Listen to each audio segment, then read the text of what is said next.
qızlar ayrılır kimdənsə, sonra uzun müddət o insandan çıxa bilmir. Sonra münasibət qurduğu insanlar ya daha betəri olur, ya da sonra münasibət qura bilmir uzun müddət, ya da ilişib qalır, elə ömrü boyu həmin insanı düşünür. Niyə?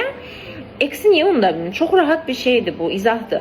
Çünki o vaxtında o yası yaşayıb buraxsaydı, bir il ərzində həmin insan tamamilə duyğusundan, ürəyindən, hər yerindən silərdi. Özünə icazə versəydi, doğrudan da yasını tutmağa, bu münasibətin, ağlamağa, batmağa, tək qalmağa, buraxmağa, bütün o duyğular yaşayıb, həzm edib buraxmağa. Bir il sonra hər şey super olasıydı.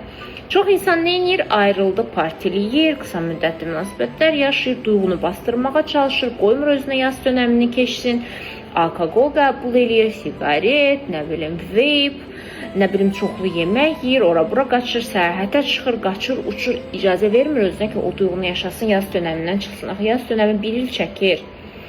Və bu özünə icazə vermədi, duyğular hamısı işdə qaldı. İnsanlar var ki, ayrılır, 10 ilə uzadır, 10 ildə hələ bu hiss edirsən ki, partnyor yeri doludur, o insanı buraxmayıb. Niyə? Vaxtında indi deyirəm, özünə icazə versəydi ki, batsın bir il ərzində, eybi yoxdur.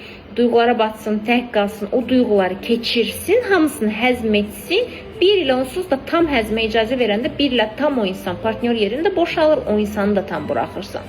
İcazə verməyəndə bu duyğuları keçirəsən, həzm eləyəsən, duyğusal bagaj yaranır. Çünki üstünü sən malalamağa çalışırsan da, qeybətlə, dostlarınla, söhbətlə, tək qalmamaqla, qısa müddətli münasibətlərlə, flörtlərlə, onunla bununla sən buraxa bilmirsən. Uzanır vaxt, yaz dönəmində keçirtmədin, sonra daha bərbad olur hər şey. Sonra sən sonradan üstünü malaladığın duyğuları duyğusal bagaj kimi sonradan işləmək daha çətin. Nəinki vaxtında onu həzm eləmək, özünə icazə vermək.